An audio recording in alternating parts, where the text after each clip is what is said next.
and also converse with our panelists today in terms of what they are experiencing, because both of them are in the middle of the storm actually, running their organizations and leading the HR in their organizations. So that's the broad agenda which is going to be there for today. I hope everybody can see the screen and the PowerPoint presentation which is now displaying. Just a few ground rules before we start. If you have any questions, use the Q&A link to type in your questions. We will answer them all at the end of the webinar. We program to have a conversing a session which where we are able to converse with each other immediately after this presentation, maybe after 15 to 20 minutes. So a lot of your questions you would be able to type in and we should be able to answer. I, Premita, or Rajiv, one of us would take those questions. This talk would be archived, so you can access it anytime, anywhere in a few days' time. Also, help us with your feedback. At the end of this webinar, we would be very happy to receive and improve ourselves as we go forward. There might be some live polls as we go along in the webinar, so request to respond to them as we go along as well. Okay, so why have we gathered today, and what are some of the things that we are looking at? So broadly, we are going to converse about what our observations have been, in this kind of a scenario where we have suddenly locked down, and what is emerging as a trend in the industry, and what we see all around us as happening. Now, there are a lot of things which are already happening in the industry.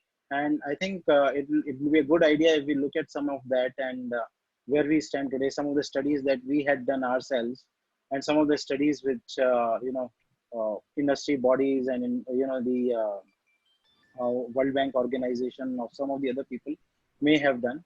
Let's look at some of those trends and what is going to be the impact of those trends on a workplace. Finally, it may be an important thing to look at our own effort as HR professionals. What and where should we focus our attentions on? And where is it that we should put in our effort to make a workplace more productive, as well as make sure that people are experiencing a right kind of work environment as they go along in this kind of a scenario. So, okay. So let me begin with introducing our panelists for today. Vimita, she is a seasoned HR professional. She has added value to several organizations, both in form of consulting as well as in the form of leading the HR organizations in quite challenging environments. And she has worked deeply in the area of reorganization, introducing great and new practices, worked in multiple sectors. Rajiv is, of course, also a CHRO, and he is also added a lot of value from both consulting as well as organizational perspective. And of course, he is, both of them have a peculiar quality, Rajiv as well as Vimita. They are very, very close to business. So both are very savvy in terms of the way I have observed in my interactions with them. They are both very savvy with the business and drive business agendas quite carefully in the organization. My introduction, I work in Cognos, and we consult in the area of organization transformation and HR.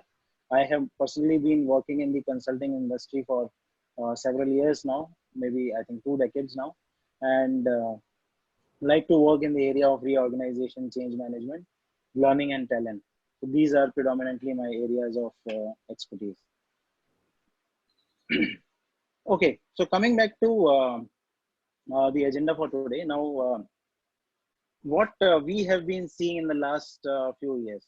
So we were working in the technology industry for quite a while now. And last year and last to last year, we were doing this very interesting work on the future of work. And what are some of the things, what are some of the things that would be very, very important going forward in the organizations, and how we work in the organization. So we met almost about 800,000 people during the course of our project and program. And we also tried to gather the attitude of workforce and people towards the the organization setting, towards the organization working, and how they add value to business, what are people demanding from business, and what are people demanding from organizations they are working in, in terms of adding value. So when we correlated this study, and when we were actually thinking of some of these insights that we gathered with the present scenario, we saw that this is actually going to accelerate even more. So what we saw that uh, the organizations and workplaces, due to the attitudes of the workforce as well as demand of the customer, is shifting paradigmatically. So what is it changing into? It is changing from the point of view of self-organization. So the customer is looking at a very agile delivery. Even in these times, not just going to the technology industry, but also talking about our own behaviors. So let's say we are ordering something online, and as a customer, we expect that our deliveries should be prioritized and we should get them immediately. Although the world is facing a lot of problems, so agile delivery, and in a way, organization which is self-programmed or self-structured to deliver to the requirement of the customer. That is a key requirement of the business. And because of the volume, because of the customization, both. Now, this is quite a paradigm shift. The last revolution was more about mass production and mass service, but today it is becoming more and more customized. And customization and mass production or mass servicing both require a very different kind of working, and digital or technology is a big game changer. So creating digital culture, what do people tell us? People told us that it is not just about the skill, it's not just about the competence to be digitally savvy, but about the culture of the organization. Because organization cannot work in isolation through one person or a few people. It is about taking everybody along into that digital culture, and digital savviness becoming part of the way of working in organizations.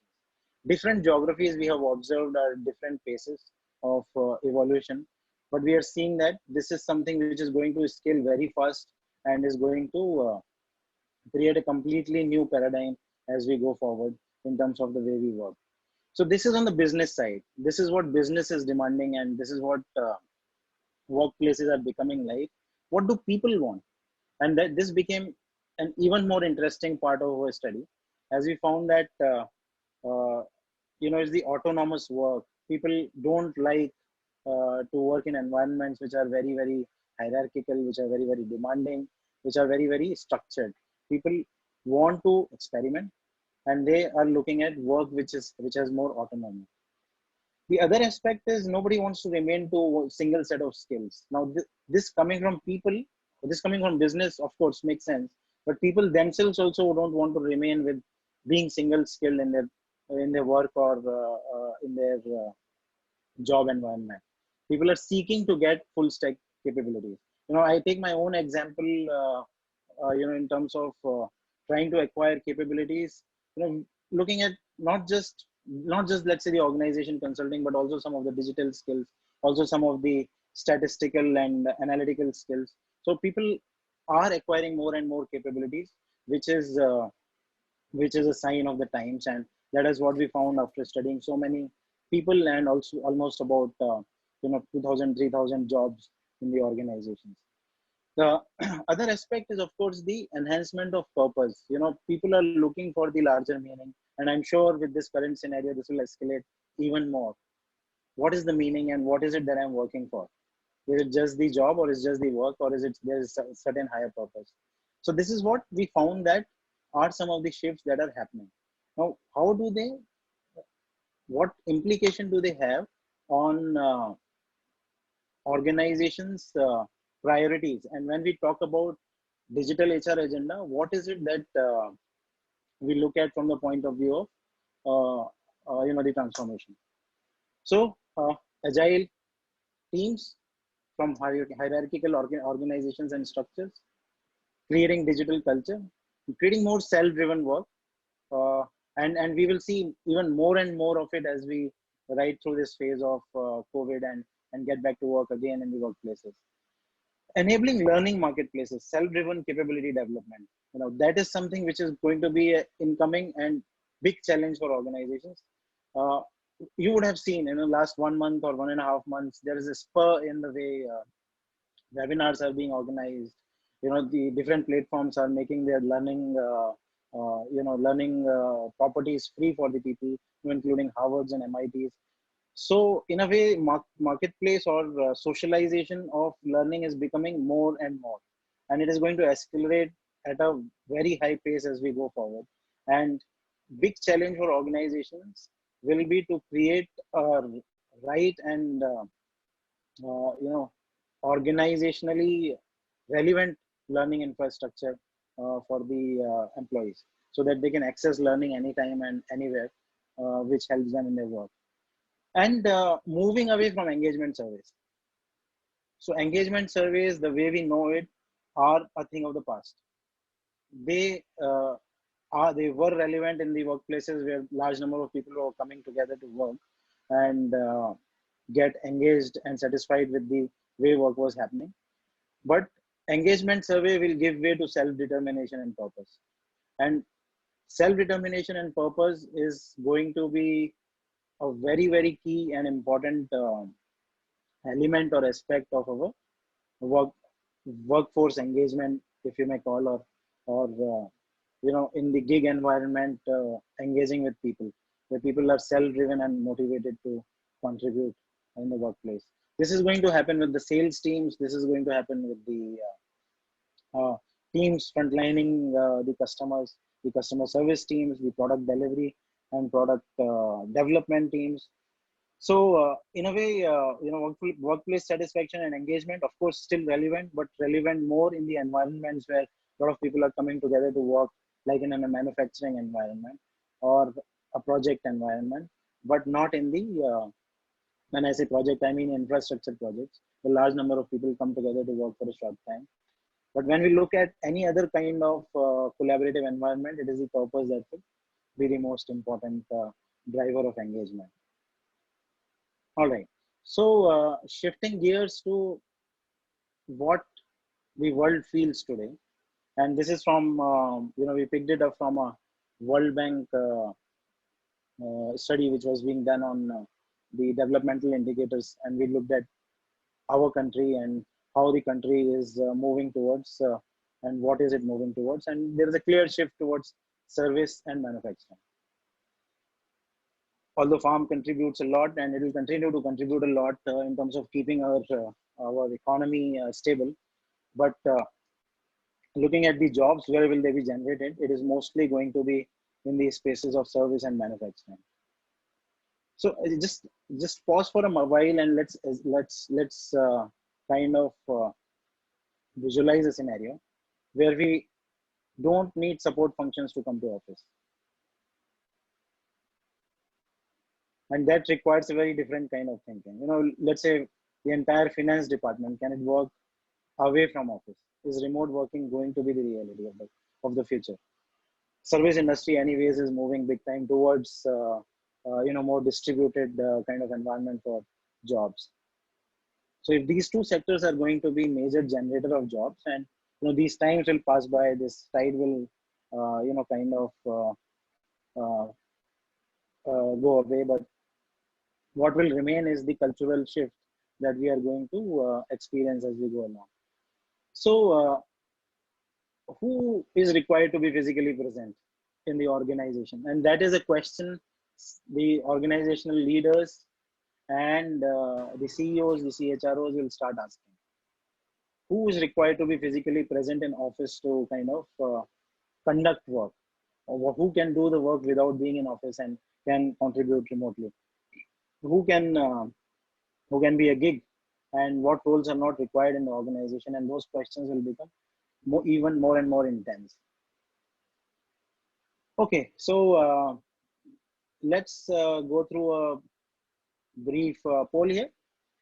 Let's see how the audience feels about remote workplaces uh, and the workplaces of the future. You may answer the questions on the screen. You would have a poll which would have uh, popped up on the screen. Just choose the right one and move forward that you feel is right.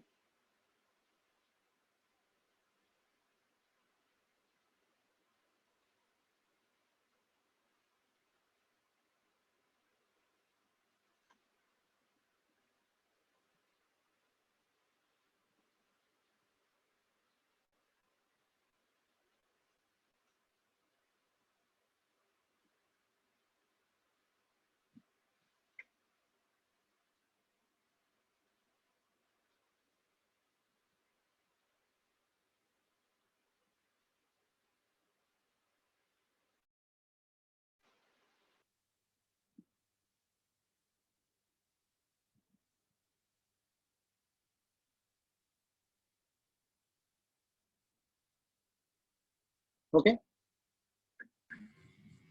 Could everybody respond? We have If somebody is received about facing a problem. 80% of the responses. 53 out of 65 have responded. We'll wait Okay. for 15 seconds. After that, I'll close the poll. All right. Okay. Thanks, Preeti.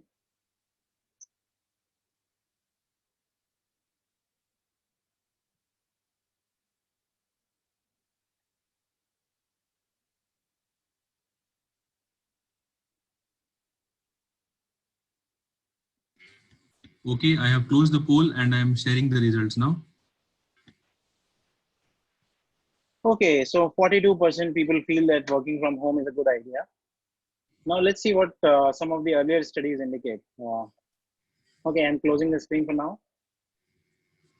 So the this is what the study from Gartner tells us. This was done last year, and very clearly, this is the shift that we are going to experience as we go along. Uh, you see, different regions, kind of behaving differently. But you see, in India itself, which where let's say if APAC represents India, we ourselves are expecting a big rise in working from home, and that is going to be the trend of the future.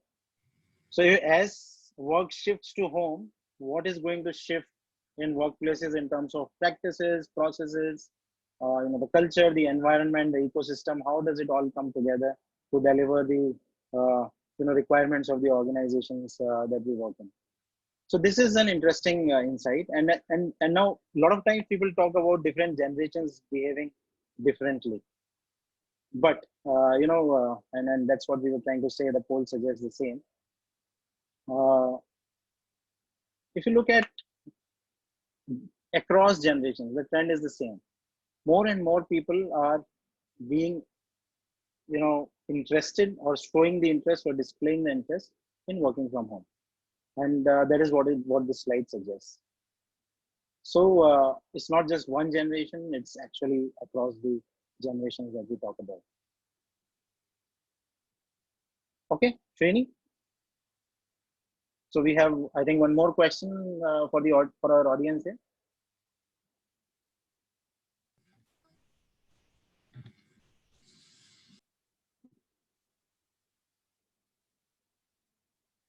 Okay, same as before, please respond on the screen and let's see the results. Let's take about 15 seconds to respond.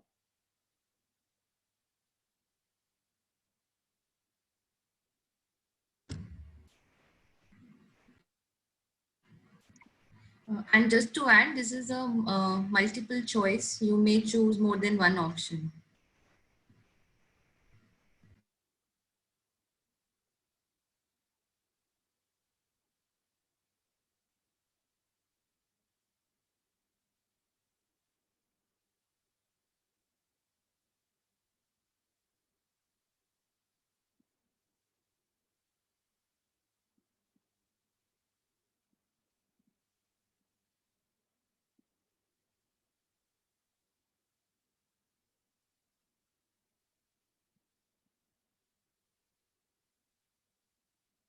Okay, are we done? Let's wait for 15 seconds more, then I'll close it.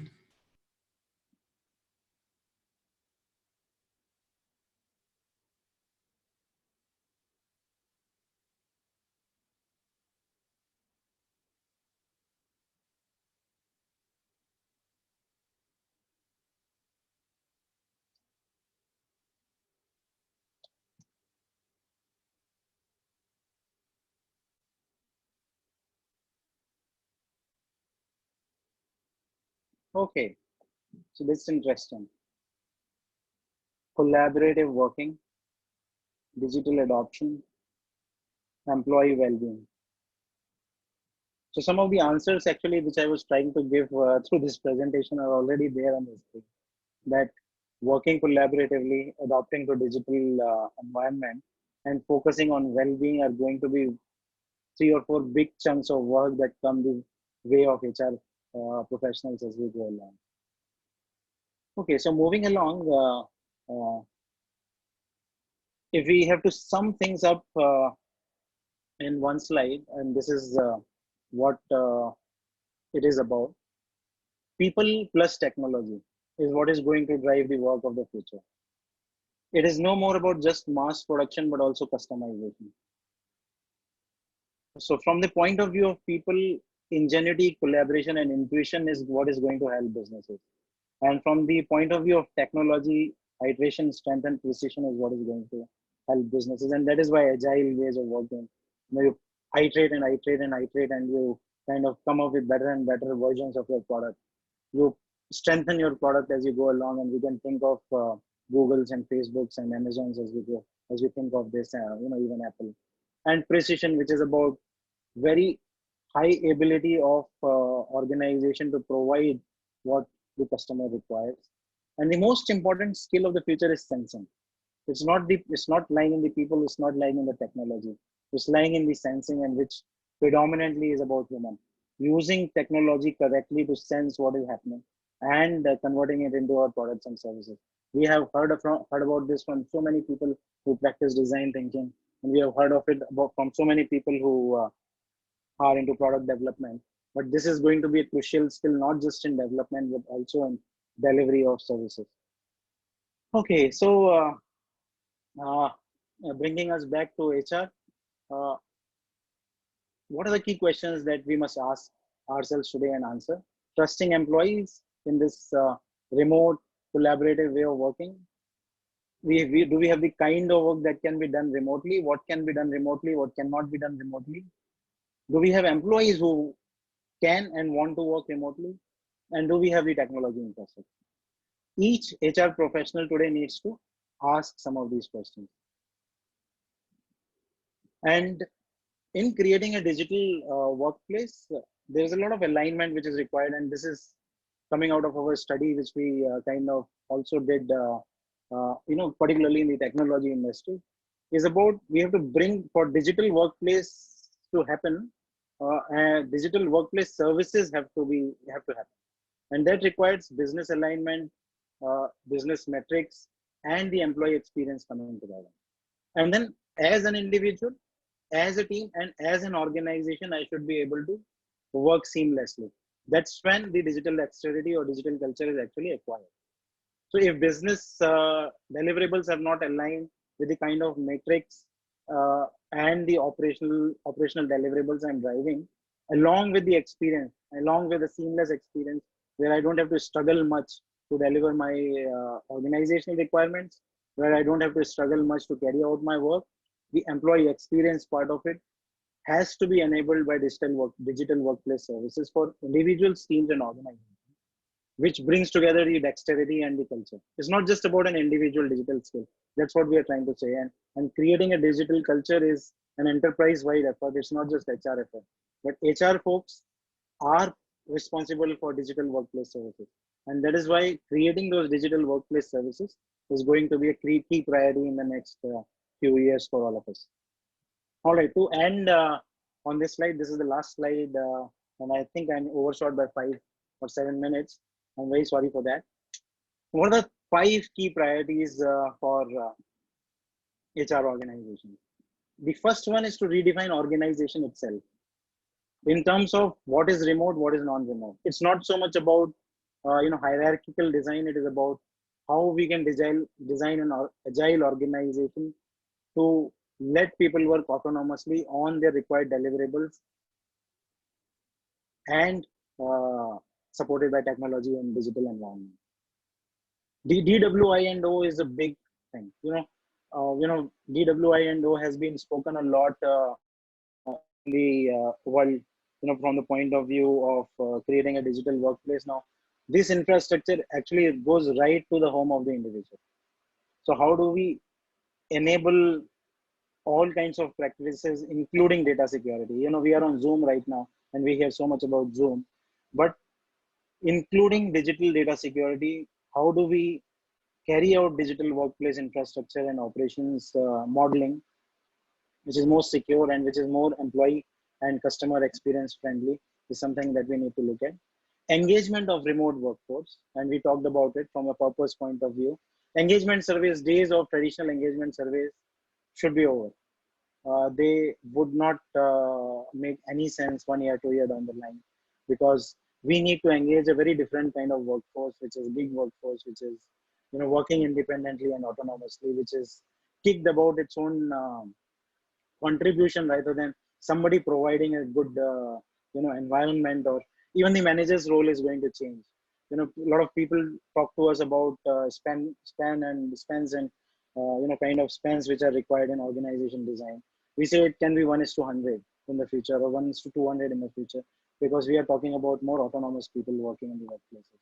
In such an environment, the HR role shifts completely from managing the kind of architecture we are managing today, like performance management, and making sure that managers understand it, and then making sure that managers are talking to the people well. All that infrastructure or ecosystem is slowly going to pass away to more autonomous working. And the tools for autonomous engagement are very, very different than what we have today. Talent and learning marketplaces. Everything is gig driven and marketplace driven. So is learning and talent. There is huge amount of technology which is available out there and which is continuously shaping and changing. HR has to quickly evaluate and integrate. And we don't have time. We have a year, 2 year, 3 year to kind of integrate some of those things. Good thing is that technology is becoming cheaper and it is becoming more and more available. The last thing is about digital workplace applications. Frictionless experience. I should be able to do my work seamlessly. This is less about HR practice, more about collaboration experience. Create, collaborate, communicate seamlessly so that they can achieve their work faster, they can achieve their goals faster. So that's the 5 important things. And as we experience some of the transformation projects that we are currently engaged in, these are also some of the things that we are focusing on. So that is about it. And organizations and HR must align business to workplace and new place. That is the message in these slides. And I just wanted to set up some kind of a the context before we kind of bring in our experts and bring in the industry who have much more deeper knowledge of some of these things doing on the ground. We as consultants sometimes remain more at the idea level and more at the level of thinking of a solution, but I'm sure it is much more challenging on the ground, and it is quite difficult to do some of these things that we talk about. So I would request Primita and Rajiv to briefly introduce themselves before we move to the Q&A session. Hi, Primita? everyone.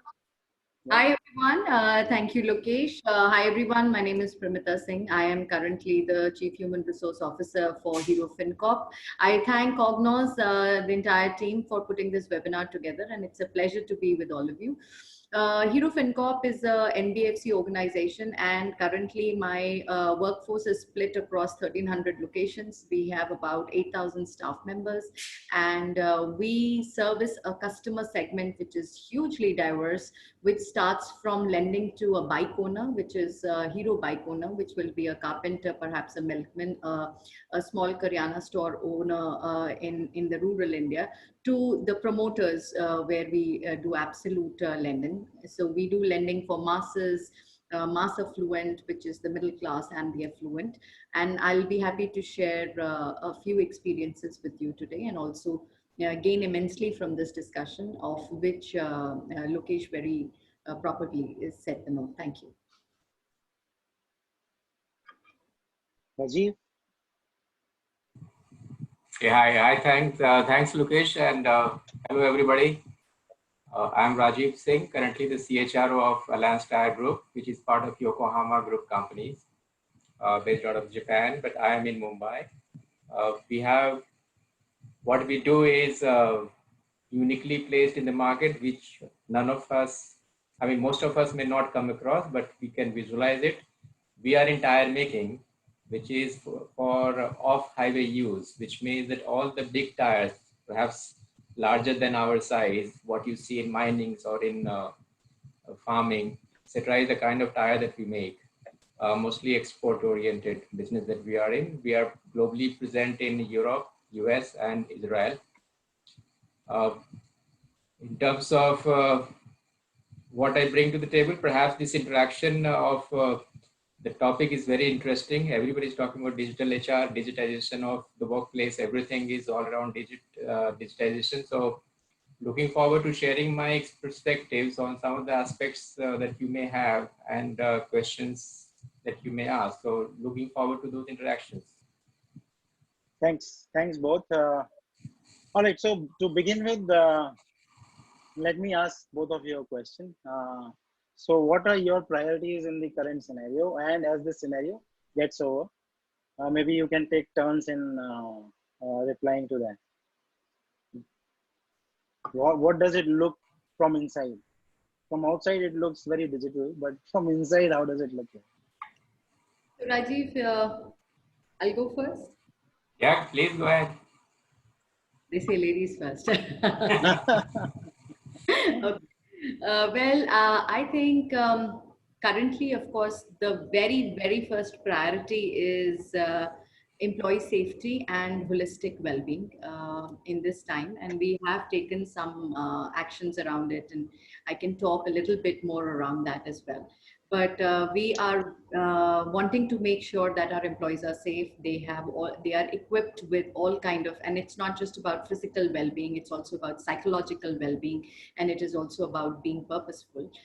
Physical well-being and staying safe, of course, is very important for us. It is important that managers are aware where their people are, whether they are working from home, whether they are living alone, and how they are connected with them. The second priority for us, of course, is to conserve our culture in this environment, as we are all now distributed, and we actually got distributed suddenly without really a warning or a preparation. So it is very important for us to hold all of us together in this time. And that is the aspect about conserving our culture, ensuring that we are connected, we are physically distant but socially connected, really, and not socially distant in that sense. Use technology in whichever way. Leadership and the role of leadership cannot be emphasized, more than required in this time. It is again one of the epitome. It is a priority for us because right now is the time to lead from the front. Right now is the time for role modeling, whether it is about digital behaviors or whether it is about resilience or whether it is about showing genuine care more for the enterprise, for the franchise, and actually the people who really make that enterprise. So I will hand it over to Rajiv in a bit, but caring, listening, empathy are really the priority for us in these times. And of course, digitization and adopting digital means of connecting is an imperative. And I think this whole discussion is about that, and it is for us too. Right. Rajiv? Yeah, so I think Primita has beautifully summarized the current focus, and I think every organization has got more or less on the similar line. And I think it is worthwhile to quote what Modi said during his address, that "Jaan hai to jahan," right?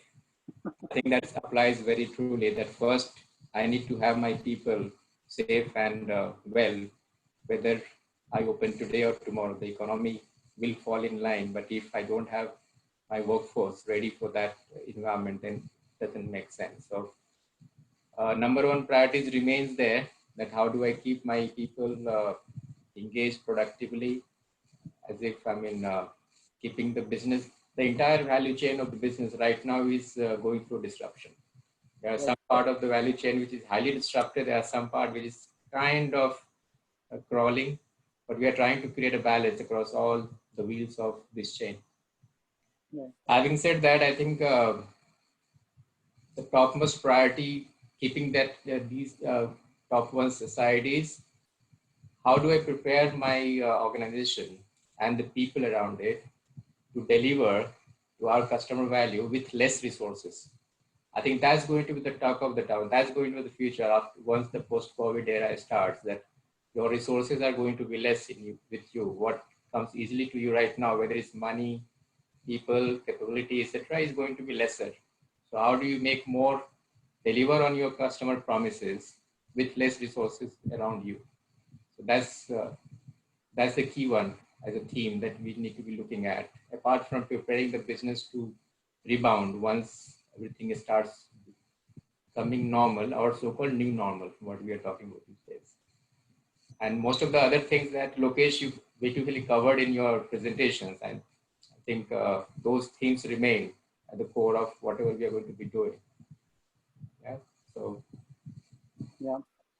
Okay. So there are a few questions from the audience. I would request audience to post more questions as they feel.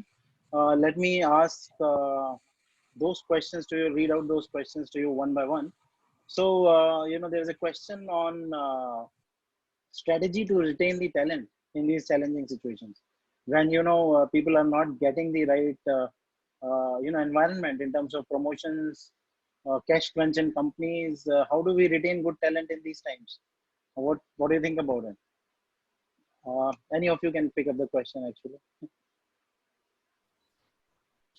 Well, in today's time, actually, the time is a leveler in our era right now, what COVID has done, and it has led to a lot of self-reflection on everyone's part. Yes, increments and promotions and progressions and rewards and recognition by way of, the way as it existed in pre-COVID era, perhaps will not find a place right now, because cash conservation is the key, doing more with less is a key. But if you think of it a little more deeply, even in the pre-COVID era, when we looked at various levers of employee engagement, money and aspects about money being a driver for motivation was not really the top five. It was always there in the top five, but not really the top three. It has always been work which intrinsically motivates all of us. It is about the purpose, like Lokesh, you also mentioned in your PPT. So my belief is, firstly, when an organization culture cannot be made overnight. So those organizations who have regularly invested in culture will actually stand this test of time. Absolutely. Absolutely. Stick with each other. It is a community that creates success, and even more so in times of crisis. We all look to people who are positive and who want to do and bring those changes.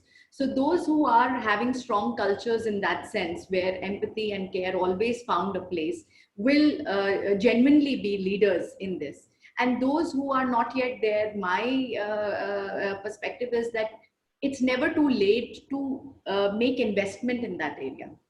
Actually, will find center stage in the table. So rather than us bothering so much about what we can do without, what will happen without increments, maybe we need to shift the focus to say, how can we engage and really, enhance the intrinsic motivation of the staff? How can we make them feel purposeful? How can we ensure that managers understand the power that really exists in engaging people in compassion, in empathy, in dealing with people at a different level? I don't know if I've answered it, but that's my. No, I think that is absolutely correct. In fact, we were doing some research ourselves on mindful working, and then these are some of the things which are very, very important from both the team and organization perspective of how we kind of engage with our people in this sensitive times. It can only be done with when a culture is coming from the past and it is continuing in the future. Very rightly said. Another question from the audience is on remote working and its impact on productivity. How do we work on productivity, efficiency, while more and more people are going to work remotely? Rajiv, I see you smiling. Yeah. Yeah. That's really a $1 million question these days, right? I mean, Yes. some jobs which are as productive as it could be, even if you're working from home. And there are some traditional jobs which doesn't, either you work in office or on the shop floor, or you don't work at all. I mean, there cannot Yeah. be anything in between. You can't produce a machine or you can't operate a machine sitting at home unless you are operating an oil rig where the commands and switches are there in the control room, so you can keep the jack moving up and down and get the oil. Yeah. Yeah. Yeah. Yeah. So yeah, so I think that's the biggest challenge, at least for in companies which are kind of traditional companies or traditional manufacturing setup, or something which is more B2B kind. And right now, perhaps if I have to talk about that, salespeople are supposed to be selling in the field. For them, customer intimacy is developed through physical face-to-face interactions, etc. Imagine the same kind of so-called target that they have to achieve by selling virtually. Yeah. So that no doubt is going to put pressure on them. So working from home, I think need to be looked at that what exactly, how do I keep the productivity at the same level, given, again, I go back to my first comments when I said that how do you deliver more with less resources around you.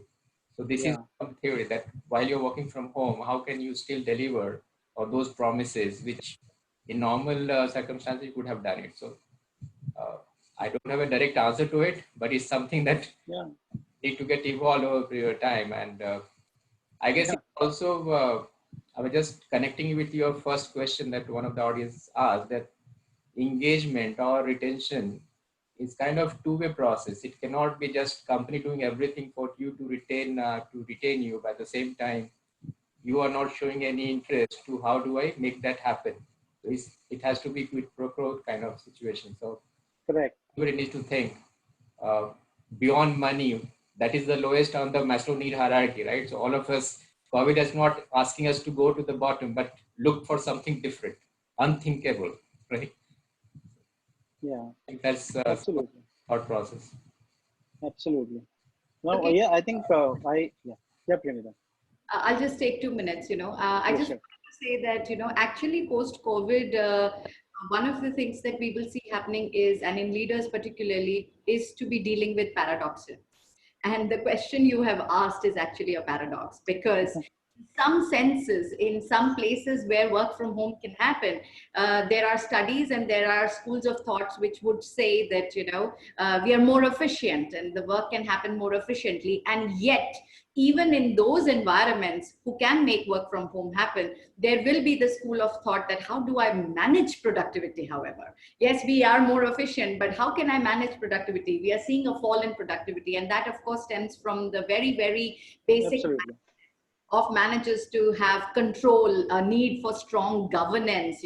So in my view, even where work from home, of course, like Rajiv mentioned, in manufacturing setup you cannot, right? It's just not virtually possible. But even in the sectors where remote working can happen, it's about a digital mindset. It is about a culture more than really working from home. And you will have to equip employees with infrastructure. You would also have to incentivize behavior to adopt that digital mindset, and it will not happen naturally. There will be a lot of redistribution of, in that sense, power or authority, as I would Absolutely. call it. Because if we continue to remain in egalitarian structures of hierarchy, etc., then the paradox will continue, and one will never be able to overcome that need to control and say, how can I manage productivity? It will have to be how we all can, deliver more by doing our parts, and there will be a lot of systemic approaches to be done to that. I just thought I would like to share a few lines. Absolutely. Absolutely. And I think just to add to both of your points of view, trust and autonomy has a very strange relationship. The lesser the autonomy, the lesser the trust of the people in you, and more the autonomy, the higher the trust people repose on you. So autonomous working and trust have to be balanced appropriately in a more vigilant trust format. The biggest change of the role is that of a manager. The manager's role is going to shift dramatically from that of a person who is responsible for your output to a person who is responsible to kind of provide you guidance. In fact, there will be fewer managers in the future. So that is something which is a reality we are moving towards. Yeah, So I another think, question. yeah, Yes. Yeah, please go. I think just to 30 seconds here, that I think there are lots of learning that one can derive from the current situations or even from the companies who have kind of pioneered the concept of remote working. I mean, India as such is well known for remote support to the customers through IT services, right? It doesn't Yeah. matter where you are. It's not new. Yeah. So I think that part of the world, that part of the organization and the industry is well equipped to manage this remote working kind of concept and mindset. What we should do, the challenge is for companies who have not seen this in past, and they need to adopt a new ways of doing this. And that's where I think is going to be industry agnostic. Which part of the world you are, you might land up doing remote working, but we have to figure it out how to support that, how to make that happen. Okay. Yeah. Okay. So another question from the audience, which is on gig working.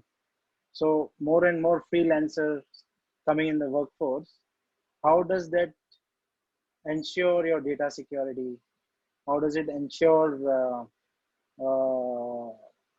companies safeguarding their IP from multiple perspectives? Any views on that?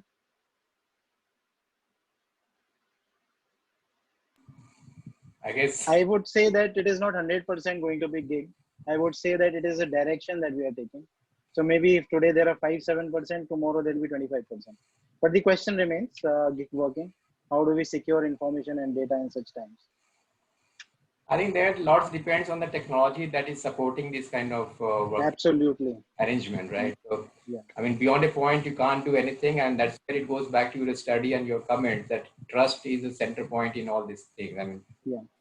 while you do remote working or new way of working, etc., if you're not trusting your partner or you're not trusting your employees or anybody, then I think remaining things are just on face of it. It can't Yeah. in its own, you know.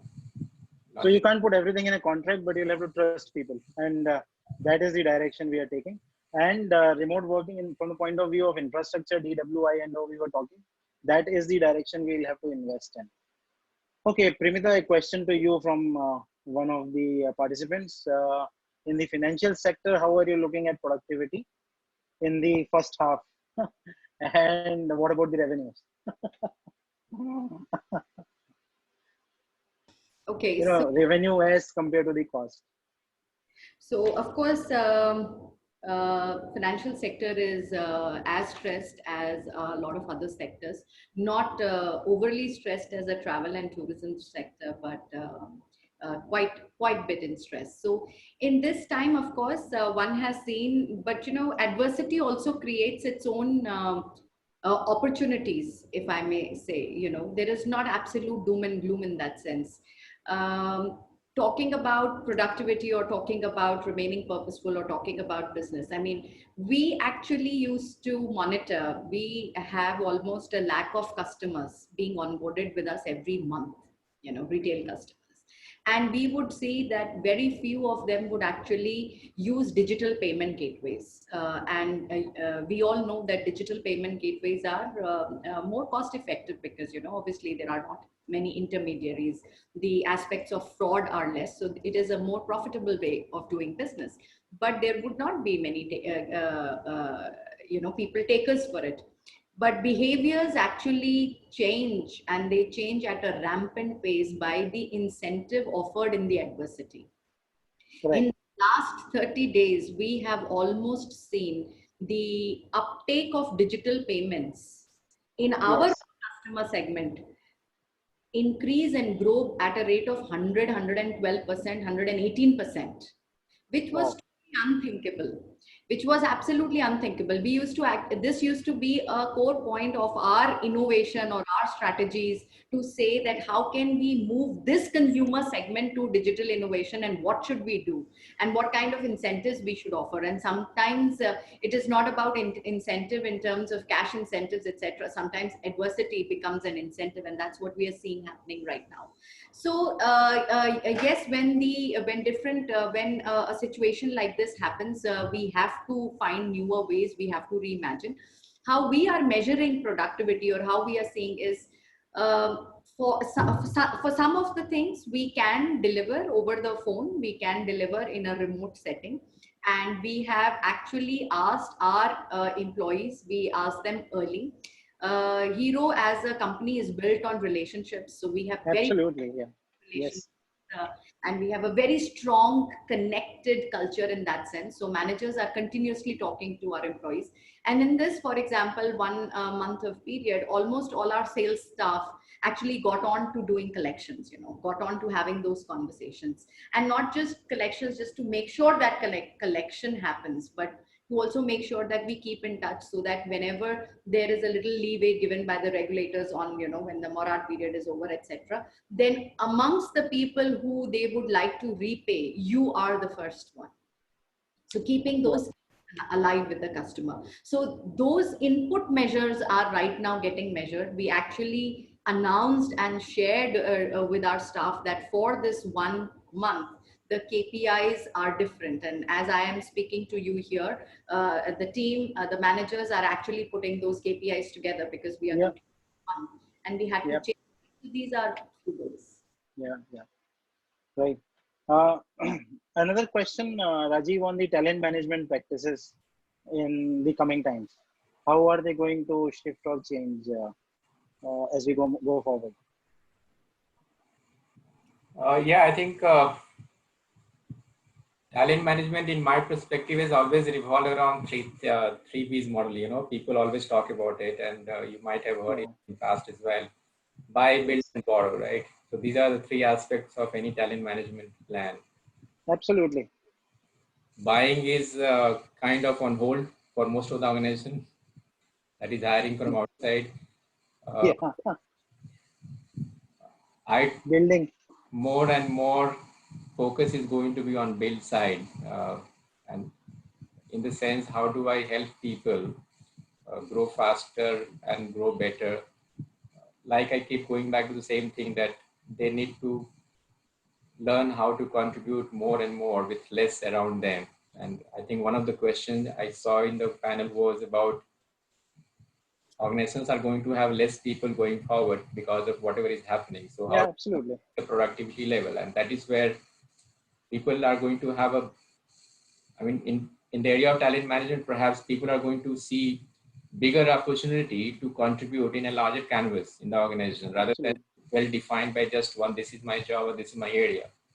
And I think what will always give people an edge over others is, the entrepreneurial skill, that how do I behave like an entrepreneur in anything that I'm doing, rather than Yes. waiting for instruction. That's where I think squarely it is linking to your study, that autonomy. So, Correct. so That's right. startup culture, mature culture, I think all these are going to be kind of a mix of success mantras for people working in this Yeah. current era. Yes. So, so I I can think. what Yeah. Rajiv said, 30 seconds, Lokesh. Two things I Sure. just wanted to share here from a different dimension. One is that when we speak of talent management and hypo identification and etc., one of the things that we've always kept is that leaders breed leaders. So one of the way of That's recognizing true. that is that leaders who are making more leaders in the company, and I think going forward that would become a very very moot point, because to Rajiv's point, we have to actually be focusing on building within, and therefore those leaders who are actually able to do so will take an edge, and the talent management practices will all involve around that. One other thing which in a lot of companies, particularly knowledge-based companies that existed, but a lot of other companies would have to do now with all these new ways of working are coming in, is capturing tacit knowledge in the organization. Absolutely.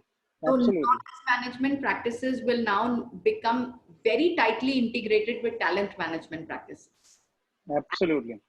And the potential and the talent which actually contributes to developing the organization into an institution by contributing to tacit knowledge of the organization, and knowledge management would find also a place, is what I think. Yeah. Yeah. I think the fundamentally, Lokesh, just wrapping up my views on that is, I heard from one of my good friend at some point of time recently that whatever we say that business is doing well or business making profit, etc., etc., but actually that's not true. What is true is that people in that business is getting with the business, they are getting with the result. So the challenge for the talent management or for that matter HR is that how do I keep these people Absolutely. productive so that they keep contributing, and as an output of that is your business making profit. So Yeah. I guess Absolutely. that goes throughout, irrespective of what situation we are in, it always applies. Yeah. Okay. I think we have about a minute or two left. I think I'll pick up one or two questions for the audience. We will reply all the questions online, and it can be picked up. We will pick it up as we, post it on the internet. All the questions will be there. But very quickly, one question each to Rajiv and Pranita. Rajiv, from the manufacturing environment, which jobs can be looked at from work from home perspective, or the remote working perspective? And what is going to be your plan in the next 6 to 12 months going forward? Okay. The second part is easy to answer. Anything that I'm doing today or anything that company is doing, I'm just going to add a prefix that is called re, which means reconfigure, restructure, redesign, revamp, review everything that we have been doing, because most of these Yeah. things are not going to be entirely valid at this point of time. So you have to keep thinking, and that is where Yes. agile practices, flexible practices, nimble practices are going to shape up and come out of its root. In terms of what kind of jobs, etc., can be done remotely, I guess the shop floor jobs, like we said, cannot be remotely done. Yes. It can be It has to be robotized or digitized. Yeah. Yeah. Anything which is supporting the front line, that likewise sales also, it's like a work from home, but you are in the field. So that's a different remote work. This different way of remote And work. anything which is supporting these business functions can be partly remotely done, or maybe more than what we are doing today. I mean, 5 days a week, 4 days a week. But what happens that, remote working or technology support cannot be a substitute for that human interaction. You can't take out, Absolutely. you can't digitize the human side of the organization, and that is where I need to always keep it mindful that keep that human side of the organization fully alive and shaped and nurtured all the time. So that is where I think. My own view on this, just to add to your point, is the biggest time wasted in organization is management time, and that is going to improve by remote working. As management time reduces, people work autonomously and become more productive. Actually, that is on my viewpoint, and maybe on a lighter note. I don't know. Yeah.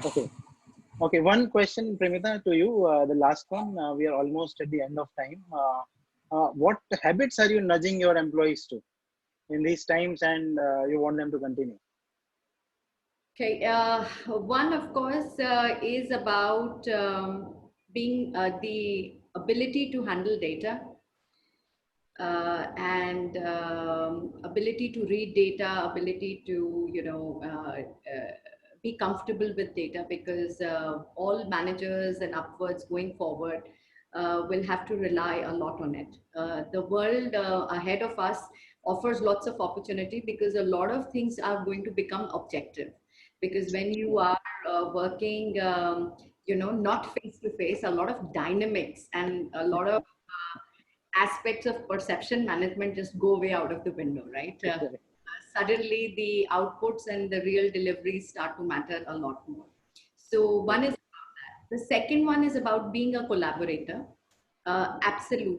I mean, otherwise also we have always proposed and we have strengthened in our employees that one-upmanship doesn't really work. There is a difference between autonomous working and self-regulated working and one-upmanship. So we always downplayed one-upmanship, but now more than ever, one would have to do that. I also believe that a lot of this whole conversation in HR corridors around bell curves and normalization, etc., which used to happen, which also sometimes focused intrinsically on individuals and not on teams, will see a review. So it is more important for individuals, particularly, the alpha kind of individuals, the A players, to understand that there is a place for everyone, and how teams could succeed, and how they can make sure that their role as A players is also around nurturing teams around them, and not just being, being the alpha and remaining the alpha. So these would be few thoughts that I think I would want to nurture and nudge my staff towards. Perfect. Any last words from both of you? I think we are already 4 minutes ahead of the time we requested from people. Any last comments?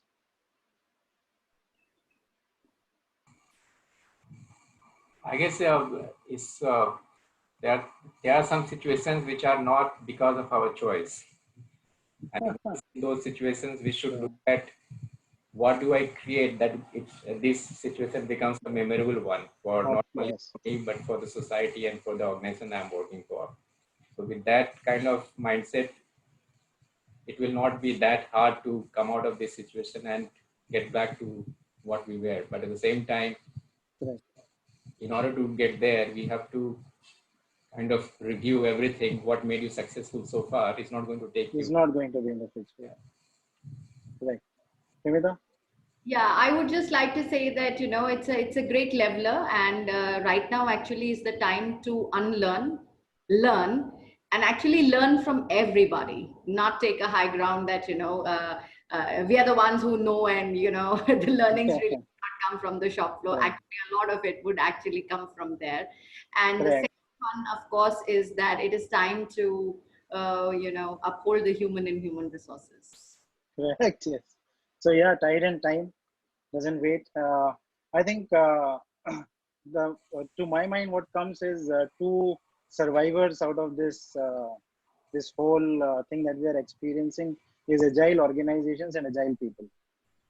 People who can become autonomous quickly and start working and managing and learning faster, and organizations in a similar format who can learn faster and experiment faster and take their products and services to the market faster in an agile way are the survivors. I think jury is out. 6 to 12 months we will be able to see. We will still be conversing and wishing everybody a lot of safety, and wishing everybody to take care of their health as we sign out for today.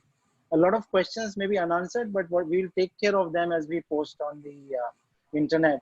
We'll post the answers alongside, and we will take care of those questions as well. Thank you very much for your participation today, everybody. We sign off now, and looking forward to your valuable feedbacks, as we come along. Thank you so much. Thanks, everybody. Thanks, Lukesh.